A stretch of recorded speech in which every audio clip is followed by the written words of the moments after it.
हाँ, good morning class 10 के students. जैसा कि आपको पता है कि पिछले दिनों इंग्लिश ग्रामर से कुछ वीडियो भेजा गया था जिसमें बताया गया था कि ट्रांसलेशन पैसिव वॉइस में भी आते हों, बनाए जाते हैं। तो मैंने पहले दिन प्रेजेंट इंडेफिनिट टेंस का बताया था, इसके बाद पास्ट इंडेफिनिट टेंस का बताया था। आज मैं फ्यूचर इंडेफिनिट टेंस के रूल को बताने जा रहा हूँ। Tenses in passive voice, tenses in passive voice, passive voice में कहलाते हैं फ्यूचर इंडेफिनिट टेंस में। तो पहचान क्या होती है फ्यूचर इंडेफिनिट टेंस में? हिंदी वाक्य में आपको दिया जाएगा ट्रांसलेशन। कैसे आप जानेंगे कि ये पैसिव वॉइस में इसका हम ट्रांसलेट करेंगे? तो उसके लिए पहचान जानना जरूरी है। पहचान है यदि हिंदी वाक्य के अंत में क्रिया के साथ यानी वर्ब के साथ जाएगा, जाएगी, जाएंगे जैसे शब्द लगे हों, जैसे पढ़ेगा, पढ़ाएगा, कहेगा, सुनाएगा, इस तरह के अगर वर्ड आते हैं तो उसका पैसिव फॉर्म में ट्रांसलेट करते हैं। पैसिव वॉइस में उसका अनुवाद हम करते हैं, एक्टिव में नहीं करते हैं। सबसे पहले आपको पहचान जानना जरूरी है। अगर हिंदी वाक्य जो दिया है फ्यूचर इंडेफिनिट टेंस में, तो अगर पहचान से समझ जाएंगे कि इसका एक्टिव बनाना है पैसिव में, तभी जाकर के आप रूल फॉलो कर सकते हैं। अब यहाँ पर जो है पहचान जो लिखी गई है, इस तरह की अगर पहचान आपके हिंदी वाक्य में आती है अंत में, तो पैसिव वॉइस में आपको ट्रांसलेशन करना पड़ेगा। वह पहचान यही है, यदि हिंदी वाक्य के अंत में क्रिया के साथ जाएगा, जाएगी, जाएंगे जैसे शब्द लगे हों, तो उसका पैसिव फॉर्म में ट्रांसलेशन करते हैं, पैसिव वॉइस में अनुवाद करते हैं। अनुवाद के रूल, जैसे अफर्मेटिव, निगेटिव, इंट्रोगेटिव सेंटेंस के लिए रूल है। अफर्मेटिव सेंटेंस में सब्जेक्ट के बाद विल बी या शैल बी का प्रयोग किया जाता है। विल बी या शैल बी का प्रयोग करते हैं। इसमें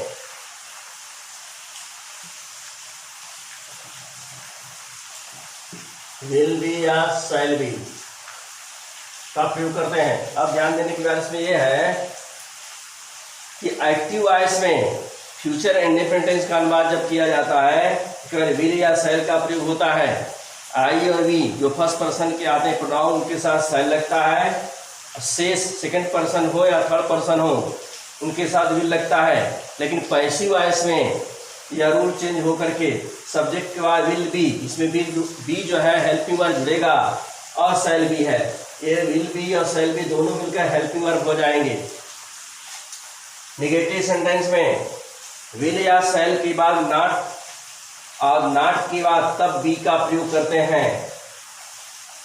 नॉट तब बी का प्रयोग करते हैं, not be, will not B, shall not be, इस तरह से अनुवाद करेंगे।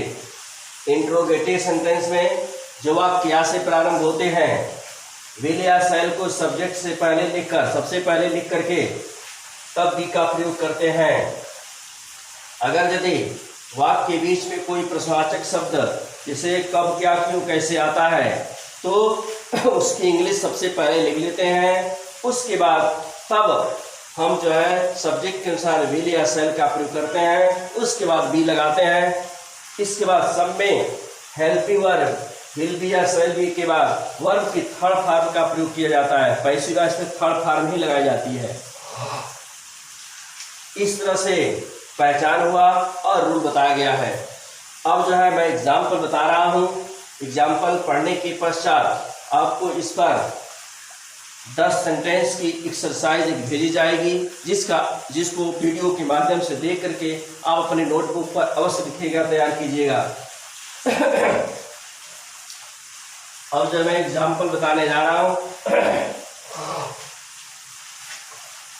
जितना भी टेंस है 12 टेंस है, 12 में से 8 का तो पैसिव वॉइस में अनुवाद बता दिया जाएगा, शेष 4 का नहीं बनता है।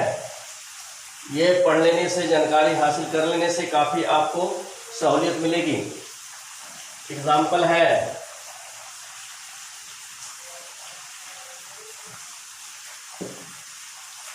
एग्जाम्पल में है, उसे अब पीटा जाएगा, उसे अब पीटा जाएगा।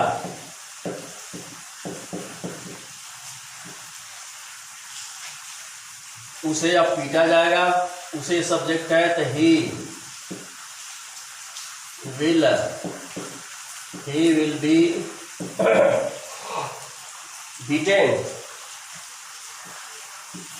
बीटेन वर्ब का थर्ड फॉर्म है now. He will be beaten now, उसे अब पीटा जाएगा। इसके बाद अगला सेंटेंस है, हमें वेतन दिया जाएगा।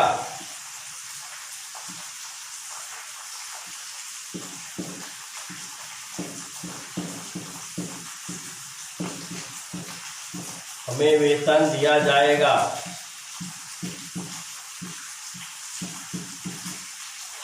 हमें के लिए सी वी होता है, वी के साथ शैल का प्रयोग होता है, shall be, we shall B,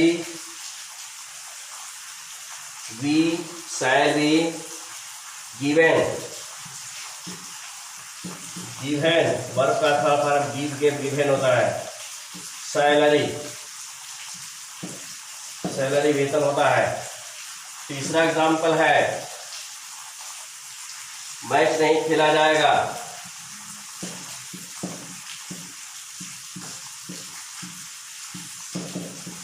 match नहीं खेला जाएगा। Match will not be played। Played का वर्ब का थर्ड फॉर्म है, will not be played। इसके बाद है, क्या यह पुस्तक पढ़ी जाएगी, इंट्रोगेटिव।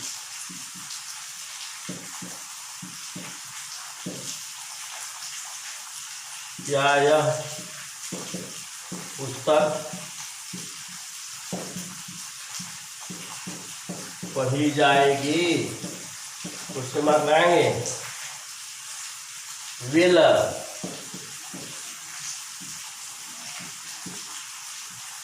विल दिस बुक, अब बी लगाएंगे। Will this book be read, read read होता है।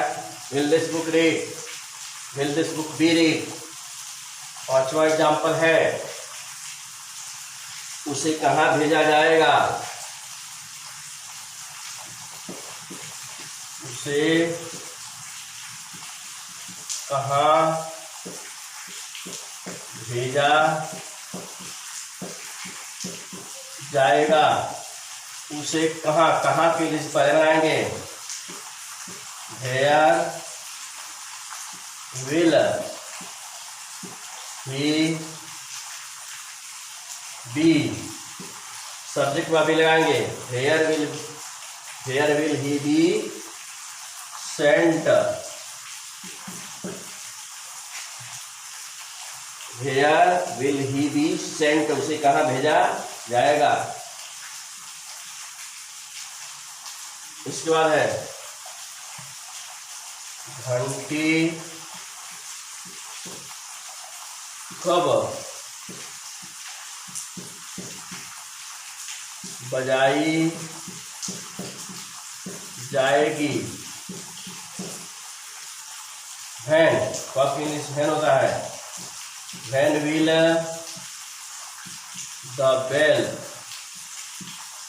अब भी लाएंगे।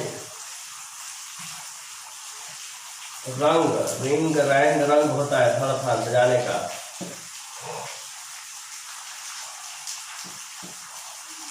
इसके बाद है,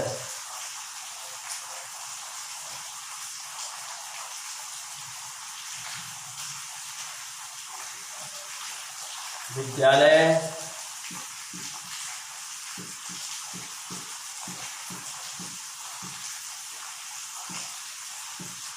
कब खोले जाएंगे?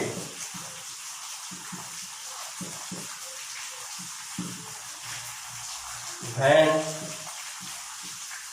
will school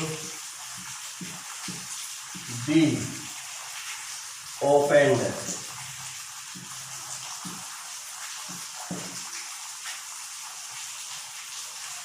इस तरह से पैसिव वॉइस में अनुवाद बताया गया है। फ्यूचर इंडेफिनिट टेंस का बताया गया है। जैसे पहला एग्जाम्पल है, उसे अब पीटा जाएगा। He will be beaten now, वर्ग का फर लगेगा। हमें वेतन दिया जाएगा। We shall be given salary.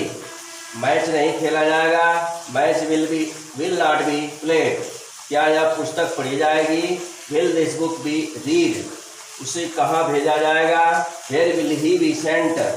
घंटी कब बजाई जाएगी? When will the bell be rung. विद्यालय कब खोले जाएंगे? When will school be opened. इस तरह से पैसिव वॉइस में अनुवाद फ्यूचर इंडेफिनिट टेंस का बताया गया है। अब इस पर 2-4-10 सेंटेंस भेज दिया जा रहा है वीडियो के माध्यम से। इसे आप पढ़ करके अपने नोटबुक पर अवश्य लिखिएगा। अभ्यास करने से जानकारी बढ़ती है और तभी जाकर सफलता आगे मिलती है। आज बस इतना ही रहेगा। अगला वीडियो जो है अब अगले टेंस संबंधी भेजा जाएगा। अभी जो है ग्रामर की चीज़ चलेगी। किताब का जहाँ मामला है, पुस्तक का मामला है, रीडर है और उसमें सप्लीमेंट्री रीडर है, उसमें पोएम वगैरह पढ़ानी है। तो क्लास 10 के विद्यार्थियों से मैं ये कहना चाहता हूँ कि सभी लोग अपने अपनी पुस्तक खरीद लें, किताब खरीद लें, तब जाकर के लेसन वाइज पैराग्राफ करके मैं वीडियो बनाकर भेजूंगा और आप लोग उसको पढ़िएगा, ज्ञान अर्जित करिएगा। उसका क्वेश्चन आंसर भी बताया जाएगा। लेकिन सभी लोग पहले पुस्तक खरीद लें। पुस्तक खरीदने के बाद 1 आध हफ्ते के पश्चात बुक पढ़ाने की प्रक्रिया प्रारंभ की जाएगी। आज बस इतना ही रहेगा। धन्यवाद।